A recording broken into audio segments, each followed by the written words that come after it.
नमस्कार दोस्तों, स्वागत है आपका हमारे चैनल इंडियन डिफेंस एनालिसिस में, जहां हम डिफेंस और विदेश नीति से जुड़ी हर बड़ी खबरों का विश्लेषण करते हैं। आज का वीडियो थोड़ा अलग होने वाला है प्रीवियस जो भी वीडियो आए हैं उनसे। क्या होगा जब चीन अपने पूरे मिलिट्री पावर के साथ इंडिया पर अटैक कर देगा? क्या चीन 1962 को फिर से दोहरा सकता है? क्या इंडियन मिलिट्री तैयार है चीन को जवाब देने के लिए?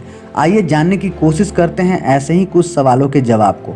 जैसा कि आप सभी को पता होगा कि चाइनीज़ मिलिट्री अभी के समय में दुनिया के सबसे पावरफुल मिलिट्री बन चुकी है। चीन के पास दुनिया की सबसे बड़ी नेवी है, चीन के पास दुनिया की सबसे बड़ी आर्मी है और भी बहुत कुछ चीन मिलिट्री के पास ऐसा है जो इंडियन आर्मी के पास नहीं है। पर क्या ये सब पर्याप्त है भारत को हराने के लिए?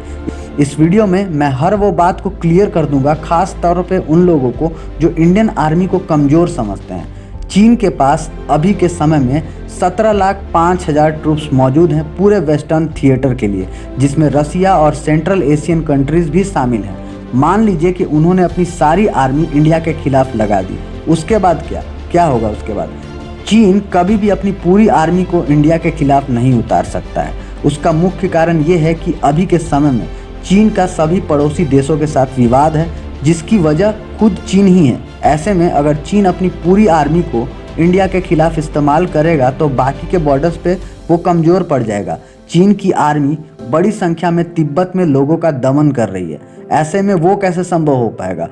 उसी प्रकार से चीन के सिंजियांग प्रोविंस में विगुर मुसलमानों के साथ जो बर्बरता चीनी सेना कर रही है वो कैसे संभव हो पाएगा? और ये दोनों एरिया में लार्ज स्केल में बगावत वाली स्थिति पैदा हो जाएगी, जो कि चीन कभी नहीं चाहेगा कि ऐसा हो।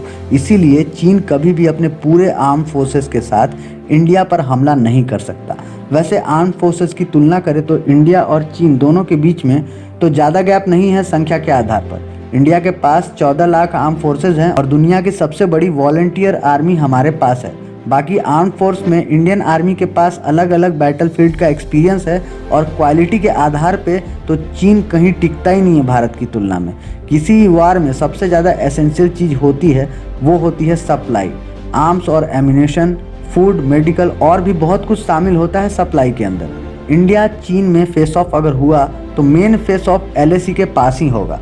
स्काई चीन को छोड़ दे तो चीन का जो मेन नेशनल हाईवे G219 की दूरी है LAC से वो 500 से 1000 किलोमीटर की है।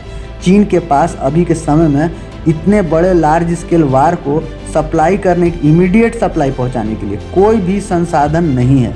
वहीं दूसरी तरफ इंडियन आर्मी दुनिया की बेस्ट आर्मी में से एक है और माउंटेन वारफेयर में तो हमारा कोई जवाब ही नहीं है। हमारे जवानों ने हर मौके पर अपने कौशल को दिखाया है। वहीं चीनी सेना को वियतनाम से खदेड़ दिया गया था।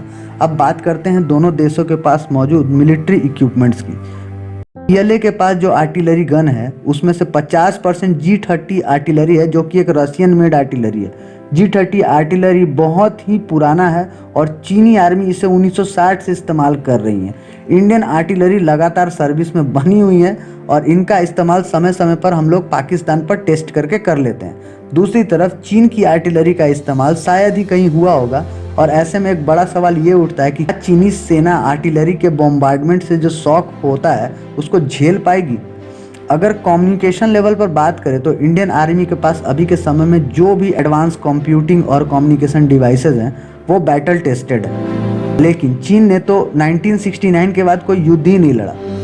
अब आते हैं रॉकेट सिस्टम को लेकर। चीन के पास डेफिनेटली एक एडवांटेज है रॉकेट सिस्टम को लेकर, लेकिन रणनीतिक तौर पर, टैक्टिकल लेवल पर चीन के हर रॉकेट सिस्टम को बर्बाद कर सकते हैं हमारे एयरफोर्स।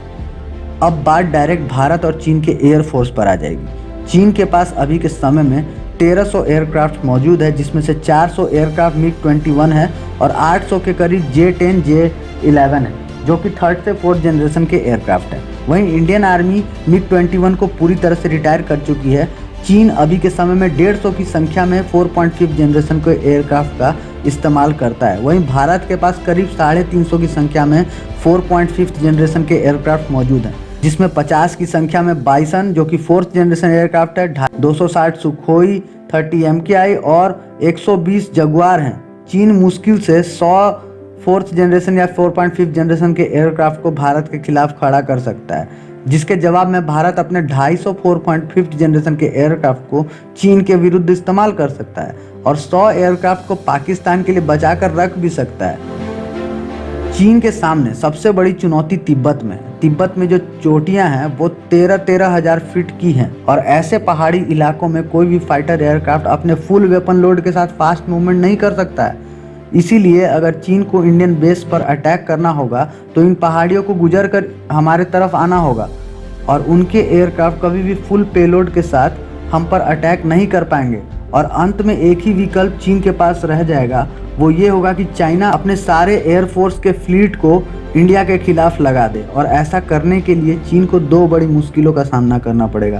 पहला, चीन के पास अभी के समय में केवल 4 एयरफील्ड बेस हैं तिब्बत में, जिस वजह से चीन चाहकर भी अपनी पूरी एयर फ्लीट को वहां नहीं भेज पाएगा।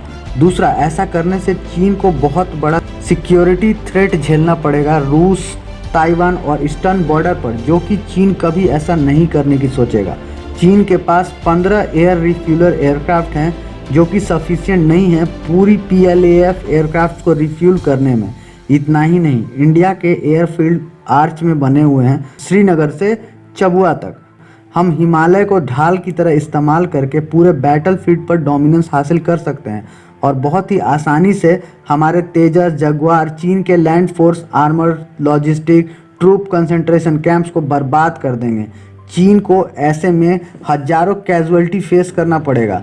नेवी की बात करें तो इसमें कोई शक नहीं है कि चीन के पास दुनिया की सबसे बड़ी नेवी है, लेकिन कैपेबिलिटी का जो गैप है इंडिया और चीन की नेवी के बीच में, वो भी उतना ही बड़ा है जितनी बड़ी ये चीन की नेवी है। पूरी दुनिया इस बात को जानती है कि इंडियन नेवी की क्षमता क्या है और चीन इस बात को भली भांति समझता है। चीन इस बात को जानता है कि भारत के साथ युद्ध उसके लिए बर्बादी का कारण बनेगा और चीन के कितने ही टुकड़े हो सकते हैं ऐसा करने पर। पूरी दुनिया चीन पर हंसेगी। चीनी सरकार ने जो चीनी लोगों के बीच उनके आर्मी को लेकर भ्रम फैलाया है, वो भी चकनाचूर हो जाएगा। आपको हमारा ये वीडियो अच्छा लगा हो तो इसे लाइक और शेयर ज़रूर करें। अगर आप हमारे चैनल पर नए हों तो चैनल को सब्सक्राइब करने के साथ साथ बेल आइकन को दबाना ना भूलें। साथ ही आप हमसे फेसबुक और ट्विटर पर जुड़ सकते हैं, उसका लिंक डिस्क्रिप्शन बॉक्स में मौजूद है। अगर आपको वीडियो पसंद नहीं आया हो तो कमेंट बॉक्स में कमेंट करके कारण ज़रूर बताएं, ताकि अगली बार हम वीडियो को और भी अच्छे तरीके से आपके सामने रख सकें। जल्द ही मिलते हैं अगले वीडियो में। जय हिंद की सेना।